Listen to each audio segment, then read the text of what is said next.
हम कहानी की शुरुआत देखेंगे। जैसे ही सैनिक मारे गए, एक एस्केप पॉड उड़ गया। कुछ ही देर बाद पृथ्वी पर एक आग का गोला दिखाई दिया, गैस बम है। वह सेनापति पर क्रोधित हुए और अचानक उनके पीछे से एक आवाज आई। तभी उन्होंने वहां एक बड़ा रोबोट खड़ा देखा। यह कैरावल द हुआंगफेंग था। पता चला कि कुछ समय पहले ही साइबरट्रॉन ग्रह पर एक बड़ा युद्ध छिड़ गया था। पेटियन ने अचानक कैरावल पर हमला कर दिया।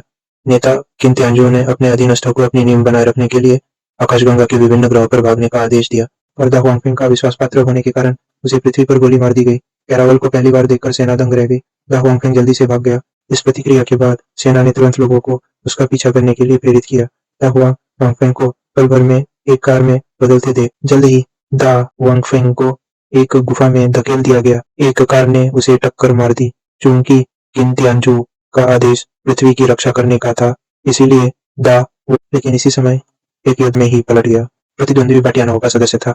चूंकि हवा द हुआंगफेंग के लिए कोई फायदा नहीं थी, इसलिए द हुआंगफेंग जल्द ही पकड़ा गया। प्रतिद्वंदी ने द हुआंगफेंग को अपने अन्य साथियों का ठिकाना बताने के लिए मजबूर किया।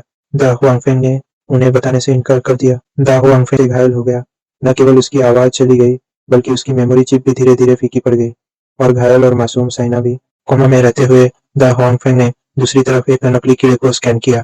कुछ ही समय बाद एक उसे देखकर जियाओमी उसकी ओर गहराई से आकर्षित हो गई। उसने चाबी घुमाई और पाया कि कार अभी भी स्टार्ट हो सकती है। हालांकि उसकी लापरवाही से गलती से द हुआंगफेंग का स्थान पता चल गया। इस समय बटियानाओ के सदस्य दूसरे ग्रहों पर बचे हुए लोगों का पीछा कर रहे थे। द हुआंगफेंग का संकेत पाकर शाओमी तुरंत पृथ्वी पर जाने के लिए तैयार हो गई। दूसरी ओर शाओमी सचमुच इस नकली कीड़े को चाहती थी। उसके कठोर अनुरोध पर दयालु बॉस ने शाओमी को उसके सामने खड़ा विशालकाय रोबोट उससे भी छोटा था।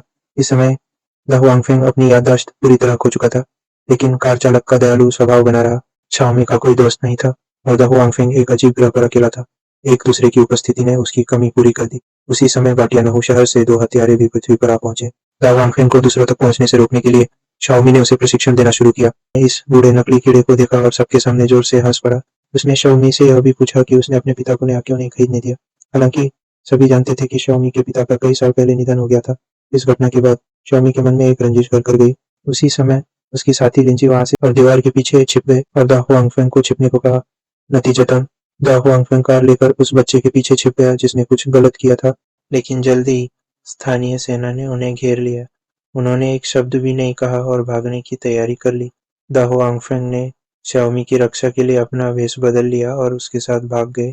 लेकिन थोड़ी ही दूरी पर बाटियानाओ के दो सदस्यों ने उन्हें ढूंढ लिया। द हुआंगफेंग का हेलमेट मिला। मनुष्यों की मदद से द हुआंगफेंग को पकड़ लिया गया। बाटियानाओ उन्होंने एक मानव उपग्रह का उपयोग करके एक संकेत भेजने और आगे की मदद मांगने के लिए पृथ्वी तक पहुंचने की तैयारी की। जल्द ही पृथ्वी दूसरा साइबोर्ग ग्रह बन जाएगा।